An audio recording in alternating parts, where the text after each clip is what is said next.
যিনি আসছেন ডক্টর ইউনূস তো নেতৃত্ব দিতে পারছেন না। শেখ হাসিনা কি নেতৃত্ব দিতে পেরেছেন জনাব সিদ্দিকী, আপনি কি না আমাদের না, একটু বলবেন? শেখ শেখ হাসিনা হাসিনা তো কোনো লুটপাট নেতৃত্বই ছাড়া আর কি নেতৃত্ব দিচ্ছেন আপনি আমাদের বলেন। আমি তো বলি নাই যে শেখ হাসিনা ভালো কিছু করেছেন, তা আপনি কিন্তু শেখ হাসিনা দেশটাকে এক- একটা স্থিতিশীল অবস্থায় রেখেছিলেন। করব তার আগে আমি একটু বলে রাখি যে আমি কিন্তু আওয়ামী লীগের বর্তমান যারা সর্বশেষ সরকারে ছিলেন এবং আওয়ামী লীগের দলের যারা বিভিন্ন পদে ছিলেন, তারা এখনো পদে আছেন কিনা জানি না, তাদের অনেকের সাথে যোগাযোগ করছি, তাদেরকে আমার অনুষ্ঠানে আসার আমন্ত্রণ জানাচ্ছি। তারা যদি আমার অনুষ্ঠানে আসেন তাহলে আসতে পারবেন। দর্শকদের মধ্যে অনেক প্রশ্ন ছিল যে আমি আওয়ামী লীগের যারা আছেন তাদের নিয়ে আসলে অনুষ্ঠান কেন করি না, যখন এটা আমার আমার চাওয়া আছে, তারা আসবেন কিনা সেটা হচ্ছে তাদের ব্যাপার। যাই হোক, আমি জনাব আব্দুল লতিফ সিদ্দিকীর কাছ থেকে একটু জানতে চাইবো যে আপনি আসলে কালের সাক্ষী, ইতিহাসের সাক্ষী, অনেক কিছুর ব্যাপারে আপনার আসলে প্রত্যক্ষ অভিজ্ঞতা আছে, অনেক কিছুর ক্ষেত্রে আপনিই আসলে প্রধান চরিত্র। সেই জন্য আমরা একটু 10-11 বছর আগের ঘটনা থেকে শুরু করি। আপনি আওয়ামী লীগ সরকারের মন্ত্রী ছিলেন, সেই সময় আওয়ামী লীগ সরকারের থেকে আপনার শেখ হাসিনা, আমরা যদি এইভাবে বলি যে আপনার মন্ত্রিত্ব কেড়ে নেন, দল থেকে বাদ দেন এবং আপনাকে আসলে কারাগারেও যেতে হয়। উপর থেকে আমরা যেটি জেনেছি যে আপনি হজ, তাবলিগ জামাত তা নিয়ে কথা বলেছিলেন, কিন্তু ভেতর থেকে আমরা যা শুনেছি সেটি হচ্ছে যে আপনার প্রধানমন্ত্রীর পুত্র জনাব সজীব ওয়াজেদ জয়কে নিয়ে প্রশ্ন করা, সে সময়কার প্রধানমন্ত্রীর পুত্র সজীব ওয়াজেদ জয়কে নিয়ে প্রশ্ন করায় আপনার আমি এটাকে পরিণতি বলবো না, আপনাকে এই ঘটনার মধ্যে দিয়ে যেতে হয়েছিল। আপনি কি এই বিষয়ে কিছু বলবেন?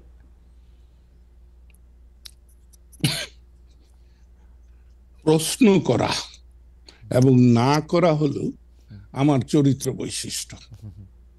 আমি যে কোনো বিষয়ে যে কাউকে আমি প্রশ্ন করেছি।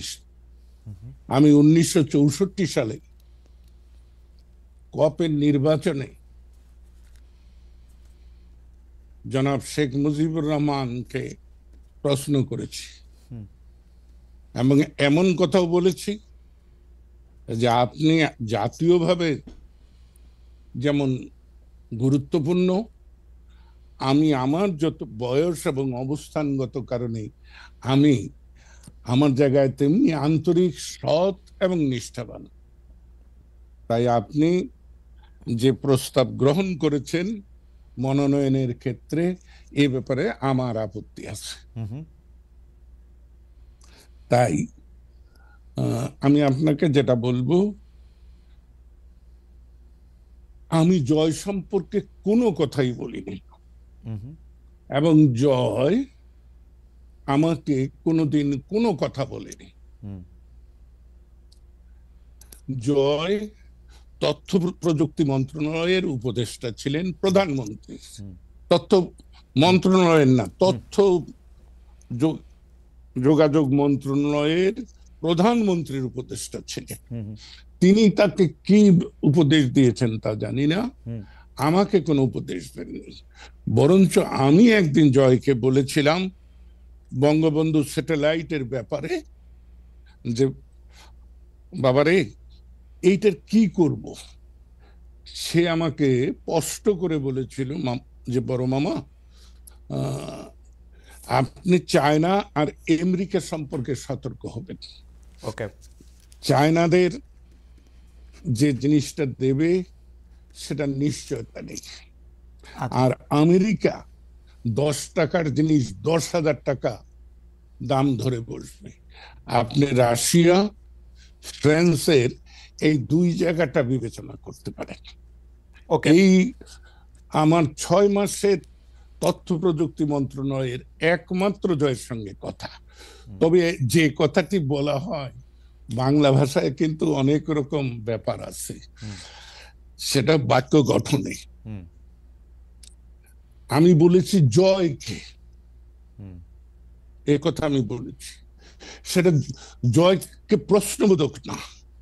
আমি বলেছি জয় হলো প্রধানমন্ত্রী শেখ হাসিনার পুত্র, জয় হলো বঙ্গবন্ধু শেখ মুজিবের দৌহিত্র, এই হিসাবে। কিন্তু চাটুকার খোসামতকারীরা শেখ হাসিনাকে কি বুঝিয়েছে আমি জানি না, এবং তবে বিষয়টা কিন্তু এখানে না। ওকে ওকে, আমি একটু মাঝখানে একটু বলি। তার মানে হচ্ছে আপনি এটুকু প্রশ্ন করার জন্য আপনার মন্ত্রিত্ব চলে গেল, আওয়ামী লীগে না না এতদিন না ধরে না চলে যাবে। না না না না না, আমার মন্ত্রিত্ব ওখানে যায়নি। হুম আমার আওয়ামী লীগ থেকে বহিষ্কার ওখানে হয়নি, হুম হয়েছে কায়েমি স্বার্থবাদ। হুম আমি শাসন ব্যবস্থায় হুম আওয়ামী লীগের অভ্যন্তরে যে লুটেরা শ্রেণী, হুম আমি নাম ধরে বলি, হুম শেখ সেলিম, হুম হাসনাত আব্দুল্লাহ, হুম।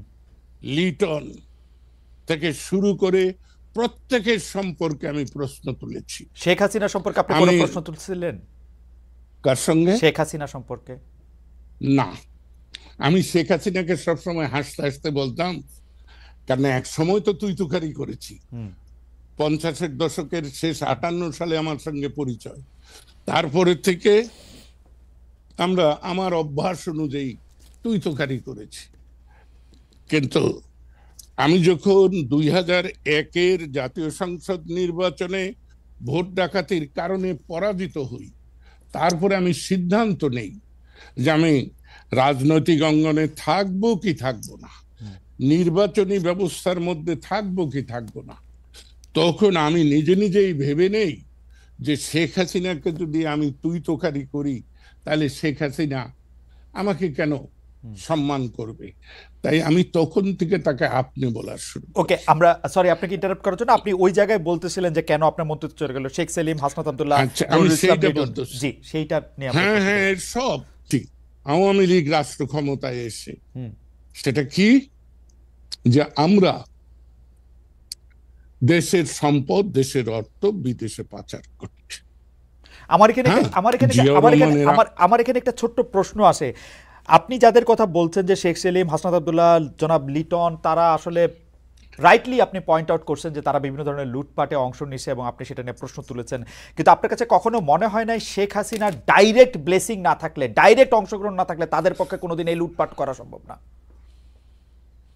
এটা কি বললেন, এটা কি বললেন খালেদ?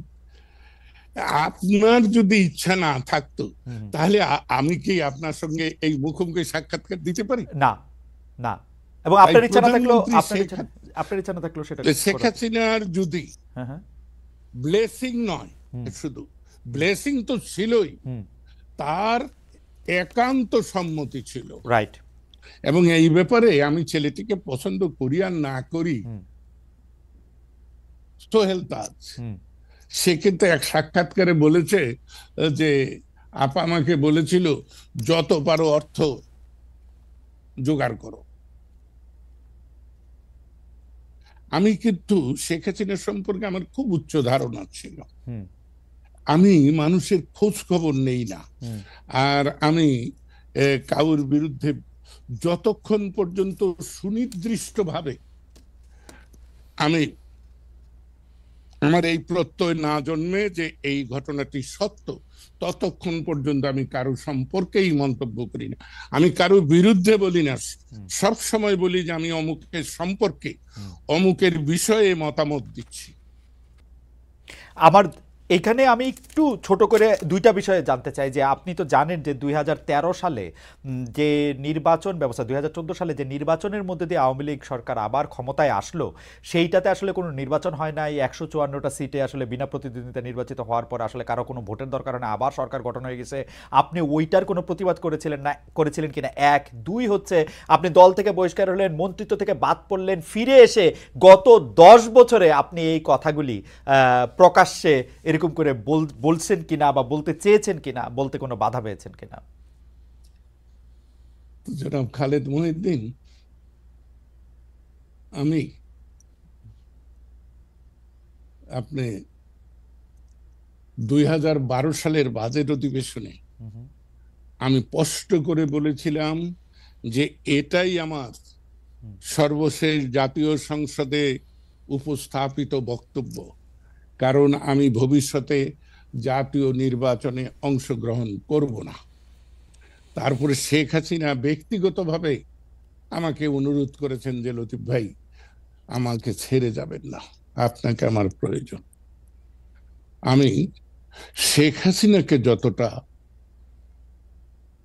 সম্মান করি বা স্নেহ করি, সমর্থন করি, তার চাইতেও আমি বহুবার বলেছি আমার ব্যক্তিগত দুর্বলতা শেখ ফজিলতুন্নেসা প্রতি। আমি ছাত্রলীগ, আওয়ামী লীগ, শেখ মুজিব, আব্দুর রাজ্জাক এদের কারণে করতে পারতাম না যদি আমি শেখ ফজিলতুন্নেসার আশ্রয় না পেতাম। তাই ওই মহিলার প্রতি আমি আমৃত্যু কৃতজ্ঞ। সে কারণেও তার কন্যাকে আমি অনেক সময় বিষ হজম করে মেনে নিয়েছি। এবং আমি কিন্তু বলতাম যে দেখুন মাননীয় প্রধানমন্ত্রী, আমি খুব দ্বন্দ্বে থাকি, কখন আমি আপনার মান নষ্ট করি, কখন আমি আপনার মনে আঘাত করি, কারণ আমি সত্য মিথ্যা বুঝি না, আমি যা বুঝি তা আমি না, প্রকাশ কিন্তু জনাব করতে লতিফ চাই। সিদ্দিকী, আপনি যখন মন্ত্রী হলেন তখন সংসদে আপনার যে ভাষণ, সেখানে তো আমরা শেখ হাসিনার প্রতি আপনার একটা পুরো অবশ্যই পুরো লয়ালিটি আমরা এটা দেখতে পাইছি, অবশ্যই আমার যে নেতা যাকে মানি। ওনলি বিকজ যে তার মাকে আপনি এত যৌক্তিক কথা এত আগে থেকে এটা বলে থাকেন, কিন্তু তার মাকে যেহেতু আপনি মানে ভালোবাসেন বা শ্রদ্ধা করেন, তার জন্য তার কন্যার এই দুর্নীতি, এই অপশাসন আপনি মেনে নিয়েছিলেন। হ্যাঁ, আমি একার অকপটে স্বীকার করব, সেজন্য আমি অনুতপ্ত, আমার এত লজ্জা নেই। কিন্তু আপনাকে আমি বলি, আমি যেদিন জাতীয় সংসদ থেকে পদত্যাগ করি, আপনি অনুগ্রহ করে আমার সেদিনের বক্তৃতাটা যদি শোনেন, তাহলে দেখবেন যে আমি কি কি বলেছি। না, তখন তো আপনি মানে আপনি আমার ধৃষ্টতা ক্ষমা আমি করবেন, কিন্তু কিন্তু বিরুদ্ধে বলিনি। তখন তো আপনার পলিটিকে মানে আপনি আপনি আপনি বুঝে গেছেন যে এই আওয়ামী লীগ থেকে আপনি আর কি পাবেন। আপনাকে যে অসম্মানের মধ্যে দিয়ে আপনি শুরুতেই শুরু করেছিলেন, যেটি বলে যে অসম্মানের মধ্যে দিয়ে আওয়ামী লীগ আপনার যেতে হয়েছে ওনলি বিকজ আপনি পরিবারতন্ত্র, গোষ্ঠীতন্ত্র, লুটপাট, দুর্নীতি নিয়ে আপনি কথা বলেছেন। আপনি কিন্তু আপনার নিজের ভাইকেও আপনি ছাড় দেন নাই যখন আপনি দুর্নীতি নিয়ে কথা বলেছেন। সেখানে আপনি যখন এটি বলেছেন, তারপরও এর মধ্যে দিয়ে আপনি যাইতে হয়েছে এইটার জন্য, মানে আমি জানি না, মানে এটা আপনার জন্য একটু বেদনাদায়ক। তারপর আমরা একটু শুনতে চাই যে আপনি আসলে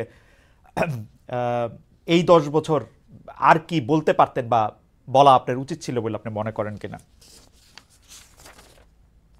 আমি সত্য কথা বলি। আমি আপনার যে লোকটি এখানে এসেছে তাকে কথা প্রসঙ্গে বলতেছিলাম যে 25শে মার্চের আগেও আমি স্বাধীনতা নিয়ে দ্বিধাদ্বন্দ্বে ছিলাম।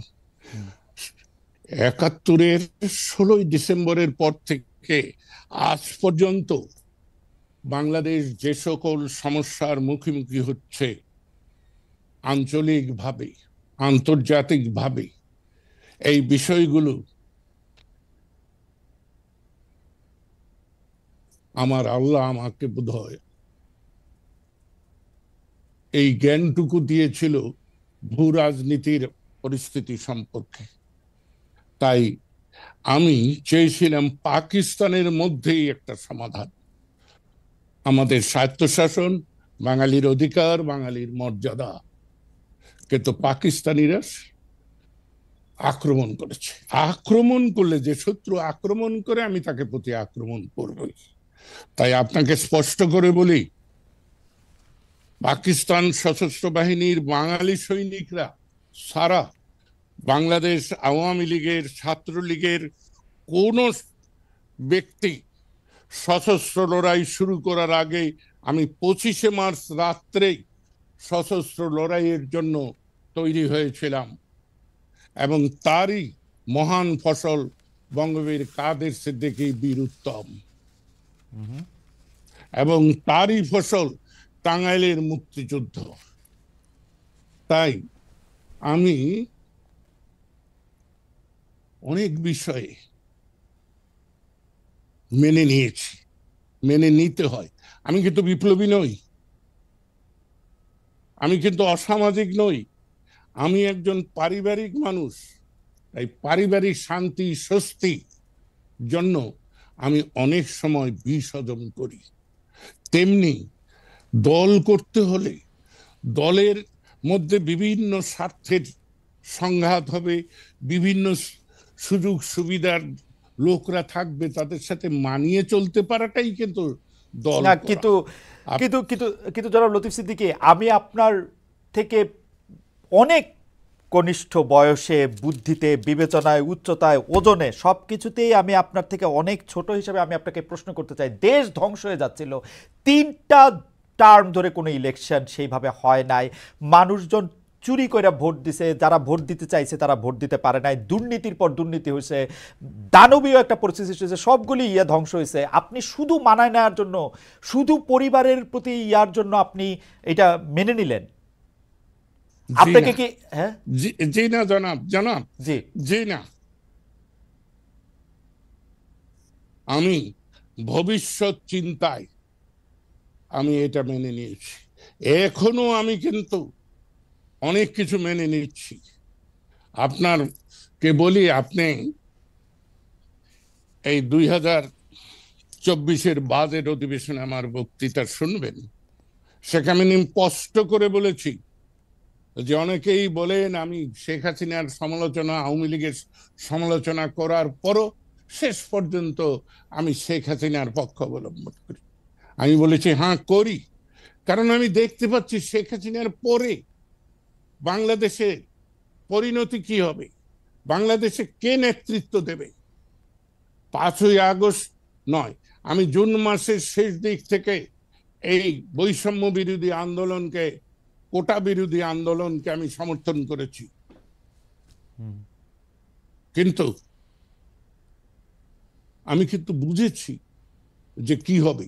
আমি আশান্বিত হয়েছিলাম যখন ডক্টর ইউনূসের নাম ভেসে এসেছে, কারণ আমি ডক্টর ইউনূসকে পছন্দ করি, এ কথা কিন্তু কেউ বলবে না। ডক্টর ইউনূস স্বয়ং জানেন আমি তাকে পছন্দ করি না, কিন্তু আমার মনে হয়েছিল যে বাংলাদেশের সাধারণ জনপরিষদ, জনগোষ্ঠী, যারা কোনো স্বার্থের কাছে নতি স্বীকার করে না, তারা এক বাক্যে ডক্টর ইউনূসকে মেনে নিয়েছিল।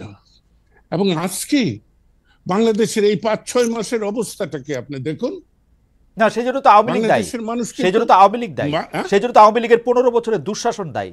প্রতিষ্ঠানগুলিকে ধ্বংস করা হয়েছে, আমি তো পুলিশ, সেটা বলছি, পুলিশ, আমলাতন্ত্র। আমি তো স্বীকার, হ্যাঁ, কিন্তু নেতৃত্ব যিনি আসছেন, ডক্টর ইউনূস তো নেতৃত্ব দিতে পারছেন না। শেখ হাসিনা কি নেতৃত্ব দিতে পেরেছেন জনাব সিদ্দিকী, আপনি কি না আমাদের না, একটু বলবেন? শেখ শেখ হাসিনা হাসিনা তো কোনো লুটপাট নেতৃত্ব ছাড়া আর কি নেতৃত্ব দিচ্ছেন আপনি আমাদের বলেন? আমি তো বলি নাই যে শেখ হাসিনা ভালো কিছু করেছেন, তা আপনি, কিন্তু শেখ হাসিনা দেশটাকে এক একটা স্থিতিশীল অবস্থায় রেখেছিলেন।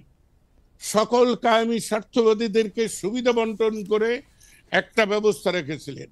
এইখানেই তো আমার প্রশ্ন, যে 5ই আগস্টকে যারা বলেন বিপ্লব, অভ্যুত্থান, আমি বলি না, এটা বিস্ফোরণ। বিস্ফোরণ যদি না হবে, আপনি বলুন 5ই আগস্ট 5টার সময় গণভবন ধ্বংস করলেন, জাতীয় সংসদ ধ্বংস করে যাদের নেতৃত্বে, তারা সুরসুর করে ক্যান্টনমেন্টে গেলেন কেন? সেনাপ্রধান ডাকলেন আর না চলে গেলেন সবাই। না, এটা খুবই পার্টিনেন্ট কোশ্চেন, কিন্তু আমরা একটু আগের থেকে আসতে চাই লতিফ ভাই, আমরা আপনাকে তো আর সবসময় পাই না। আপনি বলেছেন যে শেখ হাসিনা বাংলাদেশকে স্থিতিশীল অবস্থায় এনেছিলেন। আপনি কোন স্থিতিশীলতার কথা বলতেছেন এটা একটু বলবেন? আমাদের রাজনৈতিকটা ছিল অস্থিতিশীল, 3টা ইলেকশন হইতে পারে নাই।